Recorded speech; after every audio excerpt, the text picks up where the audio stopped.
Assalamualaikum warahmatullahi wabarakatuh. Halo teman-teman Microstocker, balik lagi bersama saya Fajrul. Konten video kali ini melanjutkan video beberapa hari yang lalu tentang jualan foto di adobestock.com. Nah, kali ini saya mau sharing sedikit tentang bagaimana cara mengupload foto ataupun video untuk dijual di websitenya adobestock.com. Nah, seperti biasa, sebelum kita mulai ke tutorialnya, saya kira ada beberapa hal yang perlu kalian ketahui. Yang pertama adalah kalian dilarang untuk mendownload dengan cara membeli konten kalian sendiri yang ada di adobestock.com dengan tujuan untuk meningkatkan level penjualan dan juga untuk meningkatkan ranking pencarian di mesin pencarinya adobestock.com. Lalu yang kedua, kalian dilarang melakukan plagiarisme, yaitu mencontek dengan cara men-tracing karya orang lain, desain vektor orang lain, ataupun memodifikasi dengan cara mengambil sebagian ataupun seluruh dari desain vektor orang lain. Nah, untuk foto sendiri menurut saya ini nggak berlaku ya. Yang pertama, hasil fotonya pasti akan berbeda, mulai dari latar fotonya, settingnya, kemudian konsepnya mungkin agak sedikit sama, tapi tetap aja eksekusi pasti berbeda. Dan selama ini memang saya belum pernah melihat ataupun membaca ada kasus plagiarisme yang dilakukan oleh fotografer di Microstock ya, bukan di bidang lainnya. Kita lanjut ke poin yang ketiga, yaitu kalian dilarang menjual konten ataupun karya orang lain ya, mulai dari foto yang kalian bisa download gratis di website semisal Pixabay, ada Unsplash, dan juga website-website yang menyediakan foto-foto gratis lainnya ya. Ada juga yang agak ekstrim bertanya ke saya apakah foto yang ada di Google itu bisa dijual, boleh dijual. Jawabannya adalah sangat-sangat tidak boleh. Kalau kalian ketahuan menjual foto karya orang lain, maka kalian akan di blacklist atau di ban sama Microstock. Lalu yang terakhir atau yang keempat adalah untuk foto-foto yang ada objek manusianya, kalian harus menyertakan model rilis. Dan untuk karya foto yang ada lukisan, misalnya karya seni, lukisan, graffiti, maupun private building, rumah, ataupun bangunan lah bisa dibilang, itu kalian harus menyertakan property rilisnya. Untuk cara membuat model rilis, saya sudah pernah buat videonya, silahkan kalian tonton atau lihat di channel saya. Kemudian Adobe Stock ini juga menerima model rilis yang dibikin di Shutterstock, di eStock, Dreamstime, ataupun Microstock lainnya. Banyak sih listnya, nanti coba saya tampilkan di deskripsi video ya, yang acceptable, model rilis yang acceptable di Adobe Stock itu apa aja. Nah, Adobe Stock sendiri sebenarnya dia punya model rilis yang agak berbeda dari model rilis kebanyakan. Dia namanya Adobe Sign. Nanti coba saya buatkan videonya tersendiri ya untuk Adobe Sign. Nah, saya kira cukup. Oke, sebelum kita masuk ke tutorialnya, jangan lupa di like videonya, di share apabila kalian merasa video ini bermanfaat, dan juga bagi teman-teman yang belum subscribe channelnya, silahkan di subscribe. Kita langsung ke tutorialnya ya. Saya asumsikan kalian sudah masuk ke dashboard kontributor kalian, kemudian kalian klik icon upload yang ada di atas ini. Kalau nanti muncul layar seperti ini, kalian drag dan juga drop atau kalian klik browse untuk mencari file foto yang mau kalian upload. Ini sebelah kanan ini adalah aturan dari Adobe Stock untuk fotografer. Untuk mengupload foto harus JPEG, tidak boleh PNG. Kemudian minimal resolusinya adalah 4 megapiksel, maksimalnya 100 megapiksel. Maksimal size file size-nya adalah 45 megapiksel. Yang bawah ini untuk desain vektor, kalian bisa baca sendiri detailnya. Kemudian yang ini untuk video. Kalau video harus menggunakan FTP, tidak bisa menggunakan kontributor Adobe Stock ini, tidak bisa lewat website ini, kalian harus pakai FTP. FTP adalah file transfer protocol. Saya biasanya pakai FileZilla. Ini minimal resolusi dari videonya adalah 1280 x 720 Full HD atau 4K. 4K lebih bagus, walaupun memang size-nya akan lebih besar. Kemudian format videonya kalian bisa pakai .mov, MP4, MPG atau pakai AVI. Ini kodeknya minimal 5 detik, maksimal 60 detik atau 1 menit.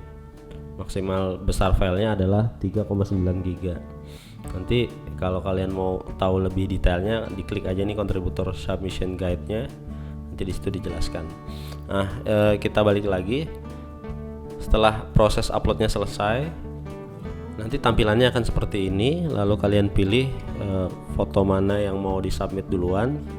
Kalau fotonya sama, cuma beda sedikit-sedikit, kalian bisa klik sambil menekan tombol shift agar bisa ke seleksi semua, atau di foto-foto yang kalian inginkan bisa klik CTRL kalau fotonya memang berjauhan tapi sama, similar. Jadi kalian bisa ngisi deskripsinya sama, keywordnya sama. Tapi kalau satu-satu, misalnya kita pilih sebagai contoh ya, ini file tipe filenya foto, bukan desain vektor. Kategorinya makanan, ini banyak, ada animal untuk binatang, landscape untuk pemandangan, kemudian sport kalau olahraga, teknologi, atau travel kalau foto-foto kalian itu foto-foto tourism ya. Lalu di sini juga ada lifestyle, hobi, ada drinks, minuman, makanan, itu beda. Kalian tinggal sesuaikan dengan foto yang nanti kalian upload. Lalu ini bahasanya, ini sayang kita tidak ada bahasa Indonesia, jadi kalian pilih aja bahasa Inggris. Ini recognizable people or property. Kalau di dalam foto kalian ini ada elemen atau objek manusianya, itu kalian harus klik yes. Atau untuk property release, jika di dalam foto kalian ada misalnya karya seni lukis, atau yang di tembok itu graffiti, itu graffiti juga butuh model rilis. Termasuk juga bangunan-bangunan yang unik, klasik, dia itu private building misalnya, itu juga membutuhkan property release. Ini karena tidak ada elemen-elemen yang tadi saya sebutkan itu, kita klik no. Lalu di sini adalah deskripsi dari foto. Nah, bedanya Adobe Stock ini, mereka punya title suggestion. Kalau Shutterstock ataupun eStock mereka punya keyword suggestion. Di Adobe Stock ini agak sedikit berbeda, mereka punya title suggestion. Ini ya lumayan memudahkan lah buat kontributor.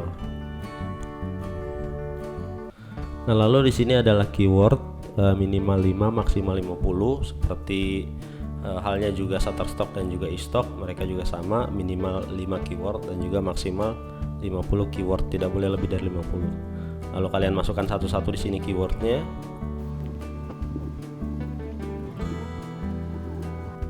Nah, dari 5 tadi ini muncul lagi yang ke-6 sampai ke 50. Kalau kalian malas, atau kalau kalian sudah punya list keyword setelah kalian searching di web lain, misalnya di Shutterstock.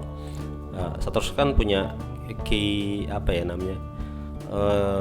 keyword tool ya, untuk menggenerate keyword-keyword yang relevan dengan fotonya. Kalian bisa ambil dari situ, lalu kalian misalnya di copy di Microsoft Word atau di Notepad jadi list keyword, dibatasi dengan koma. Ingat ya, jangan pakai tanda baca lain. Lalu kalian copy, ini kalian geser dulu, paste keywordnya. Nah, nanti seperti ini tampilannya, kalian paste. Nah, jadi dia otomatis memisahkan diri menjadi keyword satuan. Ini ada 25 keyword. Ini sudah selesai. Kalian bisa ini kalau nggak sesuai ini red, di delete aja sebelah kanan. Ini sudah siap di submit. Kalian tinggal klik submit. Ini untuk foto yang tidak membutuhkan model rilis. Lalu foto yang membutuhkan model rilis, kita coba contohnya satu ini ya. Ini tipe filenya foto, kategorinya people, atau kalian bisa ambil lifestyle atau bisnis misalnya. Foto portretnya atau modelnya sedang bekerja dengan menggunakan pakaian kerja, pakaian kantor gitu. Kalian bisa pilih kategori bisnis atau kalau orangnya sedang duduk-duduk di kafe dengan gaya hidup lah pokoknya, kalian bisa pilih lifestyle. Kalau di Adobe Stock ini kita cuma diminta pilih satu kategori. Kalau di Dreams Time itu sampai 2 kategori kalau nggak salah, 2 atau 3. People, English, lalu recognizable people or property pilih yes. Kemudian yang ini search, ini kalau kalian pernah mengupload model rilis sebelumnya sudah ada dan ini bisa dipakai lagi untuk foto yang sama, tapi misalnya kalian submitnya belakangan gitu, kalian bisa pakai lagi model rilisnya. Kalau masih baru, create new release, kalian klik, kalian kasih namanya dulu, nama model rilisnya. Nama saya misalnya, attach. Misal ini model rilisnya, open. Dia itu harus JPEG ya. Kalau di stock atau di Shutterstock itu PDF. Kalau nggak salah bisa JPEG juga di Shutterstock. Kalau di Adobe Stock dia harus JPG. Ini deskripsi foto, keyword sudah. Ini sudah selesai. Kalian bisa submit. Dan tunggu sekitar 3-1 minggu, 1 pekan. Tapi untuk saat ini kadang lebih lama karena WFH ya, karena wabah corona melanda dunia, jadi memang agak lama. Untuk Shutterstock malah lebih cepat. Saya juga nggak tahu kenapa mereka bisa lebih cepat ketika mereview foto-foto yang kalian upload. Oke, mungkin cukup sekian tutorial bagaimana cara mengupload foto untuk dijual di adobestock.com. Kalau kalian masih ada yang ingin ditanyakan atau masih ada yang belum jelas atau ada request mau dibuatkan video apa, silahkan tulis di kolom komentar. Kita ketemu lagi di tutorial selanjutnya. Assalamualaikum warahmatullahi wabarakatuh.